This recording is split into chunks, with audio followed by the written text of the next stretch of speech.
जय श्री राम। नमस्कार सभी मित्रों को। दोस्तों, एक कुंडली का वर्ष फल बनाते हैं, देखते हैं 2023 इस कुंडली के हिसाब से कैसा रहेगा।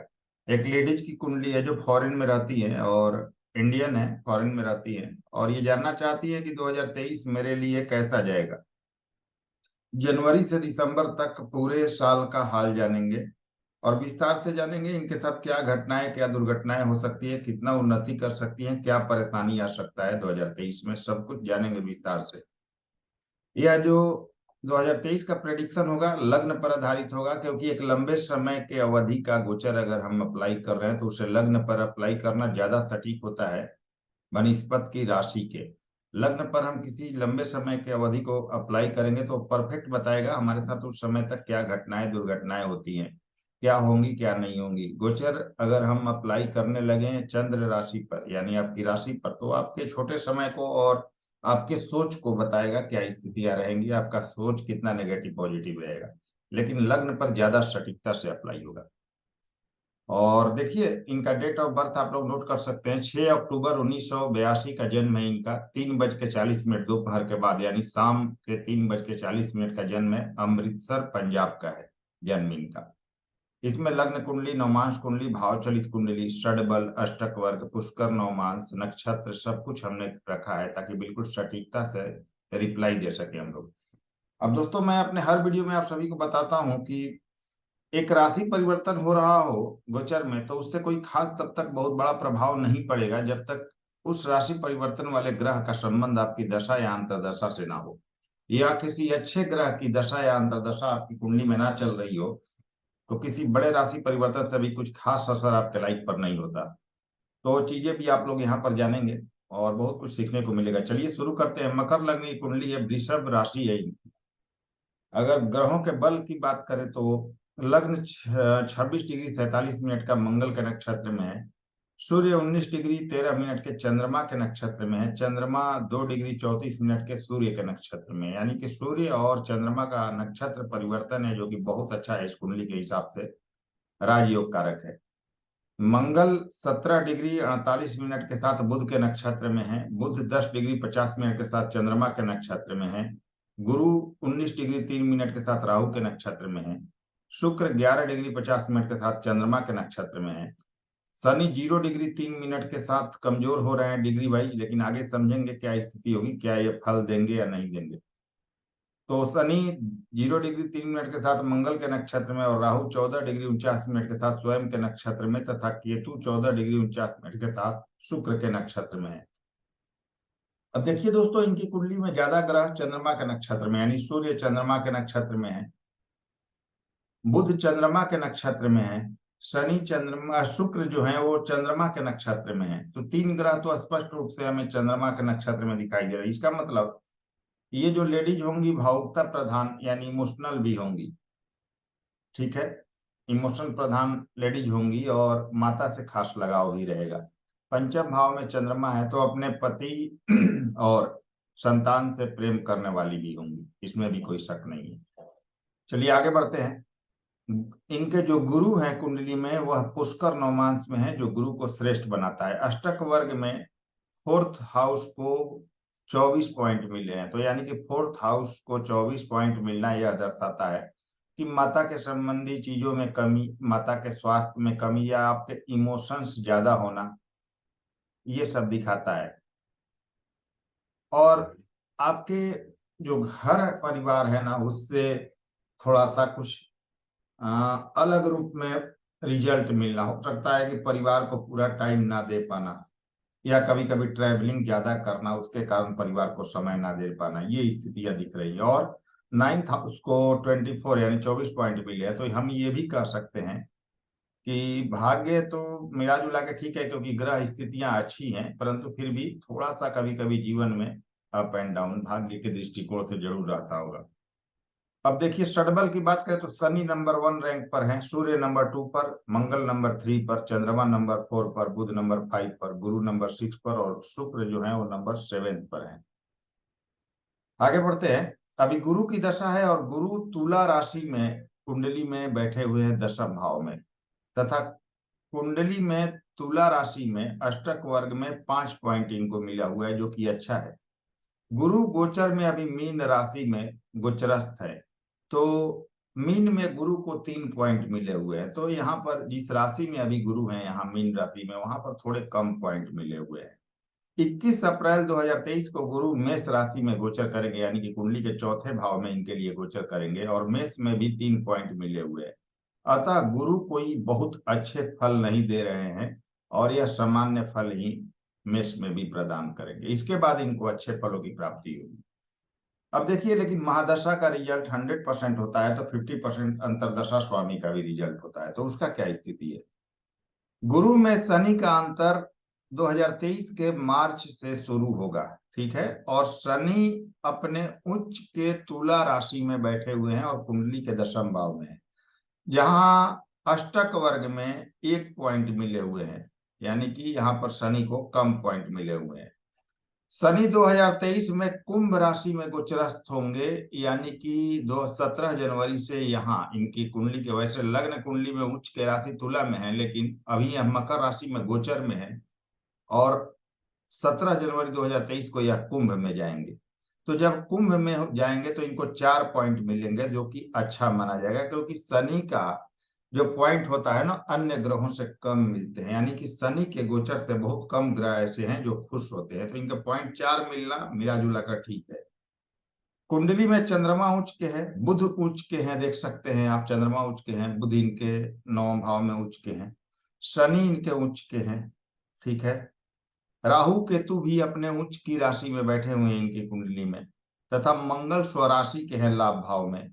शुक्र का नीच भंग राजयोग बन रहा है, क्योंकि कन्या राशि में शुक्र है, तो बुध भी साथ है। थोड़ा सा डिग्री में बुध थोड़ा सा कम पड़ रहे हैं, लेकिन मिला जुला के फिर भी ये स्थितियां ठीक हैं। बुध जो हैं वो 10 डिग्री के हैं, और शुक्र 11 डिग्री के, तो नीच भंग हो जाएगा। तो ये स्थिति है। नवमांश में शनि वर्ग उत्तम है। दोस्तों आप ध्यान दीजिएगा, मैं आप लोगों को थोड़ा सा नवमांश की ओर ले चलता हूं, ताकि चीजें आप लोगों के लिए और ज्यादा क्लियर हो सके। थोड़ा सा छोटा करते हैं इसे, नवमांश चार्ट को देखिए। जो शनि है वह यहाँ उच्च के यानी तुला राशि में ही बैठे हुए हैं, तो एक तो वर्गोत्तम हो रहे हैं, और दूसरे नवमांश में उच्च के होने से इन्हें विंशोपक बल प्राप्त हो रहा है। तो जो शनि 0 डिग्री 3 मिनट के दिख रहे थे हमें, वह यहाँ पर उच्च के और वर्गोत्तम होकर अपना पूर्ण पूर्ण फल देने में बिल्कुल सक्षम है, इसमें कहीं भी कोई शक नहीं है। तो अब हम कह सकते हैं कि यहाँ पर शनि जो है वह इनको पूर्ण फल देंगे कमजोर होने के बाद भी। चंद्रमा को देखिए, चंद्रमा जो है वो भाव वर्गोत्तम है, क्योंकि नवमांश में भी यह पंचम भाव में है, तो ये भी स्थिति अच्छा है। चंद्रमा भाव वर्गोत्तम है, और राहु केतु भी इनके भाव वर्गोत्तम है, क्योंकि राहु देखिए 6ठे भाव में बैठे और केतु इनके 12वें भाव में नवमांश में बैठे। राशि अलग है तो भाव वर्गोत्तम निश्चित रूप से माने जाएंगे यहाँ पर। नवमांश में गुरु देखिए कि गुरु इनके अपने स्व राशि के हैं 7वें भाव में, ये भी स्थिति अच्छी है। जीवन साथी के लिए, डेली वेजेज के लिए स्थितियां अच्छी मानी जाएंगी, और गुरु का अपने राशि में होना निश्चित ही गुरु को बलवान बनाता है। इसके बाद शनि तो उच्च के हैं ही, और सूर्य यहाँ नवमांश कुंडली में दिशा बल प्राप्त कर रहे हैं 10वें भाव में, तो बहुत अच्छी स्थिति नवमांश की हो जाती है। अब आ जाइए प्रेडिक्शन की ओर चलते हैं, हम थोड़ा इसको बड़ा कर लेते हैं। अब प्रेडिक्शन स्टार्ट करते हैं हम लोग।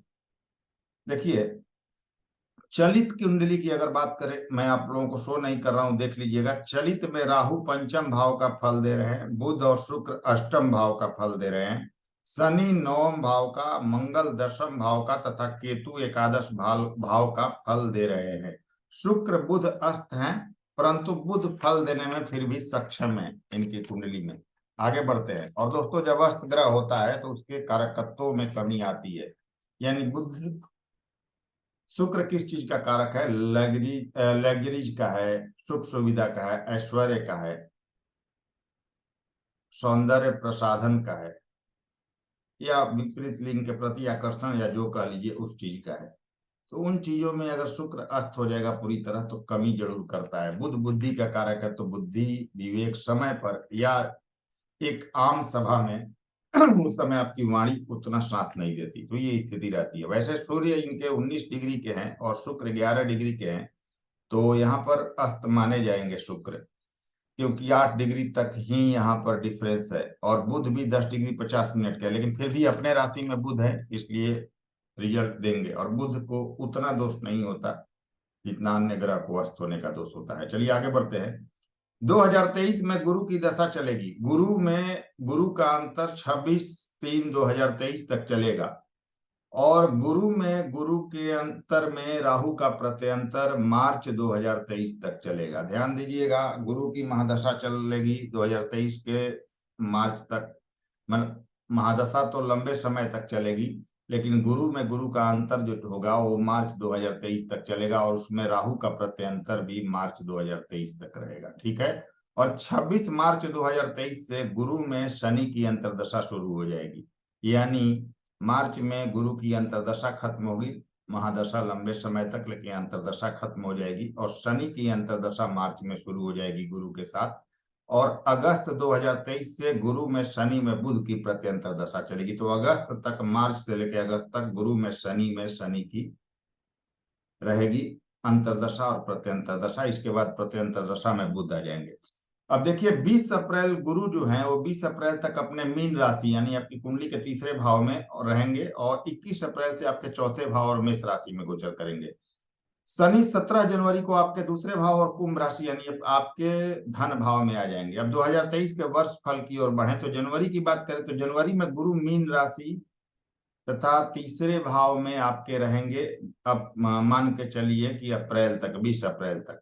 शनि 16 जनवरी तक मकर राशि यानी आपके प्रथम भाव में, और इसके बाद कुंभ राशि में आ जाएंगे 17 जनवरी से आपके सेकंड हाउस में। ध्यान दीजिए, उस ग्रह का आपके जीवन पर ज्यादा प्रभाव होगा जिसकी दशा और अंतर्दशा चल रही हो। तो गुरु की दशा पूरे साल चलेगी और आगे भी चलते रहेगी, और मार्च तक गुरु की ही अंतर्दशा भी होगी। इसके बाद शनि की अंतर्दशा शुरू होगी। पर गुरु और शनि की युति है। ध्यान दीजिए, अभी हम बात नहीं कर रहे हैं कि शनि अपना फल देंगे क्योंकि अंतर्दशा में नहीं है, लेकिन क्योंकि गुरु और शनि की युति बनी हुई है यहाँ पर, तो डायरेक्ट प्रभाव में है शनि, तो शनि का भी प्रभाव यहाँ पर साथ में अभी से ही प्राप्त होगा जातिका को। अब देखिए जनवरी की बात करें तो गुरु गोचर में मीन राशि तथा आपके तृतीय भाव में रहेंगे। ठीक है, गोचर के अनुसार। और मार्च तक राहु का प्रत्यंतर होगा। गुरु में गुरु का अंतर, राहु का प्रत्यंतर होगा, और राहु आपके छठे भाव में कुंडली के उच्च के होके बैठे हुए हैं, और गोचर में यह मेष राशि में यानी कि आपके चौथे भाव में चल रहे हैं। अतः जनवरी से 26 मार्च तक यानी जब तक शनि की अंतर्दशा नहीं आती तब तक आपके कार्यों में मेहनत ज्यादा होगा, क्योंकि थर्ड भाव आपका एक्टिव रहेगा। गुरु गोचर में तीसरे भाव में रहेंगे, तो आपका थर्ड भाव एक्टिव रहेगा, तो कार्य में मेहनत ज्यादा होगी, भाग दौड़ और ट्रेवलिंग ज्यादा करनी होगी। ट्रेवलिंग का योग बना रहेगा, ज्यादा भाग दौड़ होगी। गुरु कुंडली में दशम भाव में है आपके अभी वर्तमान में, जब जो जन्म कुंडली आपकी बनी हुई है वहां पर आपके दशम भाव में है। अतः कैरियर के क्षेत्र में भाग दौड़ होगी। कैरियर में किसी बदलाव के तरफ विचार भी बनेंगे। यह समय आपके जॉब में परिवर्तन या स्थान परिवर्तन का भी दिखाता है, क्योंकि गुरु देखिए आपके 12वें के स्वामी है, और गुरु तीसरे के स्वामी, और गोचर में तीसरे भाव में चले, और तीसरा भाव निश्चित रूप से किसी स्थान परिवर्तन को भी दिखाता है। तो गोचर में अभी तीसरे भाव में ही है, तो यह स्थान परिवर्तन को भी दिखाता है, पर अभी किसी प्रकार का स्थान परिवर्तन करना उचित नहीं होगा इस समय। यानी मार्च तक स्वास्थ्य का ख्याल रखें, फालतू के खर्च से बचे, और ज्यादा खर्च ना हो आपके हाथों से, उसका ध्यान रखें, क्योंकि खर्च का योग बना रहेगा। धर्म में रुचि बढ़ेगी आपकी, और कभी कभी घर परिवार से दूर भी कार्य क्षेत्र के कारण आपको रहने का योग बनेगा। वैवाहिक जीवन अच्छा रहेगा, जितना मेहनत करेंगी उतना भाग्य आपका साथ देगा। मेहनत के अनुरूप ही भाग्य और आय भी होगा आपका, क्योंकि गुरु जब आपके थर्ड हाउस में यहाँ गोचर में रहेंगे तो नौम भाव को भी देखेंगे, एकादश भाव को भी देखेंगे, दैनिक आय देंगे आपको सप्तम भाव को देखकर, क्योंकि उच्च की राशि और सप्तम भाव को देखेंगे।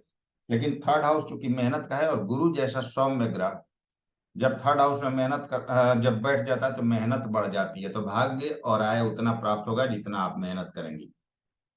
क्योंकि आप वर्किंग वुमेन है तो मेहनत करने वाला योग चल रहा है। जनवरी से देखिए, जनवरी से मार्च तक, खासकर 26 मार्च तक कैरियर में, वर्क प्लेस में कुछ परेशानी आ सकती है, उसका ध्यान रखें। अतः कार्यों को सोच समझ कर करें, स्वास्थ्य का ख्याल रखें और किसी भी बड़े बदलाव से मार्च तक बच के रहना है। यह सभी स्थितियां 26 मार्च तक होगी। हालांकि गुरु चलित में नवम भाव का आपका फल दे रहे हैं, अतः 12वें का स्वामी नवम भाव में भाग्य में देर और मेहनत ज्यादा कराएगा। 26 मार्च के बाद गुरु की दशा और शनि का अंतर एवं अगस्त तक शनि का ही प्रत्यंतर होगा। इस समय कैरियर के लिए बहुत शानदार होगा, क्योंकि आपके कैरियर के भाव यानी दशम भाव में उच्च के होकर शनि बैठे हुए हैं। ध्यान दीजिए, आपका लग्नेश और आपका धन का स्वामी आपके कैरियर के भाव में तुला राशि में उच्च का होकर बैठा है, यह बहुत अच्छा है। आपको शनि और वर्गोत्तम भी हैं शनि आपके, जहां गुरु भी आपके पुष्कर नवमांश में है, वहीं शनि वर्गोत्तम और नवमांश कुंडली में उच्च के होकर विंशोपक बल में भी है। तो बहुत अच्छी स्थिति शनि की है। डिग्री वाइज जो कमजोर नजर आ रहे हैं अपना पूर्ण फल देने में सक्षम है, तो ये स्थिति बहुत अच्छी है। शनि आपको बहुत अच्छा फल देंगे, क्योंकि इनके नक्षत्र स्वामी मंगल भी आपके लाभ भाव में कुंडली में बैठे हैं, तो लाभ का भी योग शनि यहाँ पर आपके लिए बना रहे हैं। हालांकि शनि भाव चलित में नवम का फल दे रहे हैं और नवम का स्वामी मंगल दशम का फल दे रहा है, तो कैरियर से संबंधित फल आपको शनि की अंतरदशा में प्राप्त होगा, आय भी होगा और अच्छी कैरियर भी होगी। अतः 26 मार्च के बाद कैरियर के लिए बहुत अच्छा समय है। कैरियर में कोई बड़ा ग्रोथ दिखाई दे रहा है, धन तथा आर्थिक स्थिति बहुत अच्छी होगी, भाग्य का साथ प्राप्त होगा, अच्छी आय होगी, पर मेहनत भी अच्छी खासी करनी होगी। मार्च से खासकर 26 मार्च से कैरियर में बड़े बदलाव शुरू होंगे। अप्रैल की बात करें तो अप्रैल में 20 अप्रैल तक सभी स्थिति सामान्य और पिछले समय के अनुसार जैसा मैंने बताया उसी के अनुसार रहेगा। भागदौड़, फालतू का खर्च और मेहनत तथा आय वगैरह की स्थिति मेहनत से प्राप्त होगी। ध्यान दीजिए, आपकी भाग दौड़ अप्रैल तक खास करके जो स्थितियां हैं, जब तक 20 अप्रैल नहीं हो जाती, 20 अप्रैल तक, क्योंकि गुरु आपके तीसरे भाव में होंगे, तो भाग दौड़, मेहनत, ट्रैवलिंग, फालतू के खर्च, ये सब स्थितियां बनी रहेंगी। ठीक है, परंतु 21 अप्रैल को गुरु का गोचर आपके चौथे भाव और मेष राशि में यहाँ पर हो जाएगा और शनि की अंतरदशा और प्रत्यंतर दशा शुरू होगी। अतः 21 मार्च से कैरियर में बड़ा बदलाव आएगा, कैरियर में कोई बड़ा परिवर्तन, और अगर चाहें तो विदेश से आपके फॉरेन से कुछ समय इंडिया यानी वतन लौटने का भी योग बनेगा। उस समय में सुख साधन में वृद्धि होनी बहुत ज्यादा शुरू हो जाएगी 21 अप्रैल से आपके। मई की बात करें, अब यहां से जिंदगी में एक बड़ा बदलाव शुरू हुआ, क्योंकि गुरु 12वें के स्वामी हैं और तीसरे के भी स्वामी हैं तथा दशम भाव में कुंडली में बैठे हुए हैं, तथा शनि लग्नेश एवं द्वितीय से जो अंतरदशा स्वामी रहेंगे, शनि दूसरे भाव में गोचर में कुंभ राशि में रहेंगे और चौथे भाव को देखेंगे। गुरु भी गोचर में चौथे भाव में और मेष राशि में आएंगे। अब गुरु के जो नक्षत्र स्वामी हैं वह कौन है? अब देखिए, ये स्थिति रहेगी, गुरु भी चौथे भाव और मेष राशि में रहेंगे। और देखिए, गुरु के जो नक्षत्र स्वामी है वो कौन है? तो राहु हैं और वो भी यहाँ पर चौथे भाव में मेष राशि में गोचर में है, अक्टूबर तक यहीं रहेंगे। तो ध्यान दीजिए, ये स्थितियां जो कि चौथा भाव आपका एक्टिव है, तो चौथे भाव का बहुत जबरदस्त प्रभाव आपको दिखाई दे रहा है। यानी कि आपका चौथा भाव, दसवां भाव, नौवां भाव, तीसरा भाव, दूसरा भाव और पहला भाव, ये सभी भाव एक्टिव रहेंगे। साथ में राहु तो चौथे भाव में गोचर में है ही, यथा और छठे भाव में बैठे हैं तो छठा भाव भी एक्टिव रहेगा राहु के चलते। तो शनि के नक्षत्र स्वामी मंगल हैं जो एकादश भाव में है, तो एकादश भाव भी आपका एक्टिव यहाँ पर रहेगा। ठीक है, ये स्थिति आपकी बन रही है। अब क्या होगा इसको आगे समझते हैं।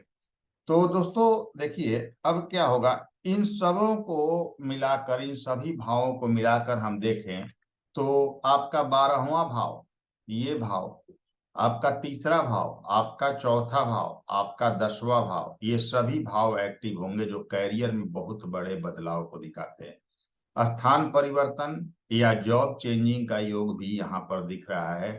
बहुत अच्छे कैरियर को, एक पॉजिटिव कैरियर को दिखा रहा है। कोई भी चेंज पॉजिटिव होगा, पर अप्रैल से कभी कभी घर परिवार से दूर और कार्य क्षेत्र के कारण परिवार से दूर रहने का भी योग बनेगा अपने काम के चलते।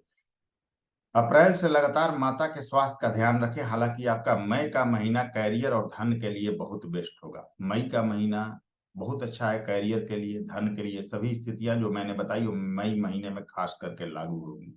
ये स्थिति आपके लिए बन रही है। अब जून की बात करें तो गुरु गोचर में चौथे भाव और मेष राशि में रहेंगे, शनि द्वितीय भाव और कुंभ राशि में गोचर में रहेंगे। अतः यह समय सुख साधन मकान वाहन देगा, कैरियर में कोई बड़ा मौका या स्थान परिवर्तन देगा। अब यहाँ पर ध्यान देने वाली बात है, 21 अप्रैल के बाद आपको अपने मकान का योग यहाँ पर दिख रहा है, लगातार चलेगा पूरे साल। अक्टूबर तक खास करके अपने मकान बनाने का योग या नए मकान में शिफ्ट होने का भी योग दिख रहा है। तो जून में गुरु चौथे और शनि द्वितीय भाव में कुंभ राशि में रहेंगे। यह समय सुख साधन मकान वाहन देगा, कैरियर में बड़ा मौका देगा, स्थान परिवर्तन का भी योग बनेगा। आय अच्छी होगी, परंतु स्वास्थ्य का ख्याल रखें। किसी भी कोई आपको अप्रत्याशित धन लाभ का योग यहाँ पर बनेगा, कोई ऐसा अपॉर्चुनिटी जिसके बारे में आपने सोचा ना हो।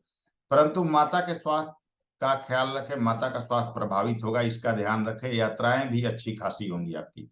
जुलाई तथा अगस्त की बात करें, यह समय बड़े बदलाव या स्थान परिवर्तन और मकान वाहन तथा दूसरे घर में शिफ्ट होने का दिखा रहा है। हो सकता है दूसरे घर में कोई नया मकान बनाए, उसमें शिफ्ट होने का योग बने, और ये योग दिख रहा है। शनि वक्री होंगे इस समय, तो कोई दिक्कत नहीं, धन के लिए अच्छा है, कैरियर के लिए अच्छा है, सुख सुविधा मकान वाहन के लिए बहुत अच्छा होगा।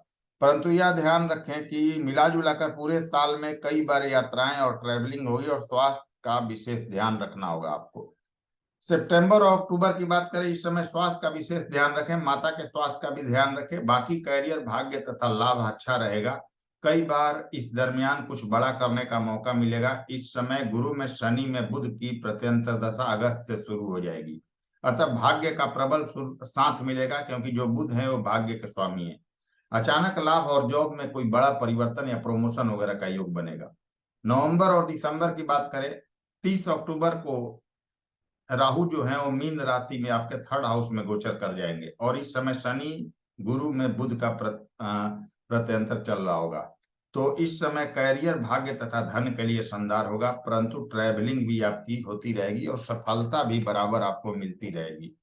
अब इस दरमियान क्या आपको 2023 में सावधानी रखनी है? इस पर स्वास्थ्य का ख्याल रखिए, धर्म से पूरी तरह जुड़ कर रखिए अपने आप को, माता के स्वास्थ्य का विशेष ध्यान रखिए। कभी कभी गुस्सा होगा, मानसिक तनाव वगैरह हो सकता है, इसके लिए थोड़ा सा सावधानी रखने आपका, अपने आप को गुस्से से बचे, मानसिक तनाव से बचे, और पॉजिटिव रहें और प्रैक्टिकल रहें। संतान तथा जीवन साथी से रिश्ते बहुत अच्छे रहेंगे। इस वर्ष कई बार आपको जीवन में, इस वर्ष एक साल के दरमियान आपको कई बार बड़े मौके जीवन में आगे बढ़ने के मिलेंगे। भावुकता आप पर हावी रहेगा, उससे बचें और प्रैक्टिकल रहें। बिना मतलब के डर और वहम का भी योग बन सकता है, उससे भी आपको अपने आप को दूर रहना है, पॉजिटिव रखना है। कोई समझ लीजिए दिक्कत नहीं है, सभी कुछ आपके पक्ष में है। तो यह रहा 2023 का आपका राशिफल।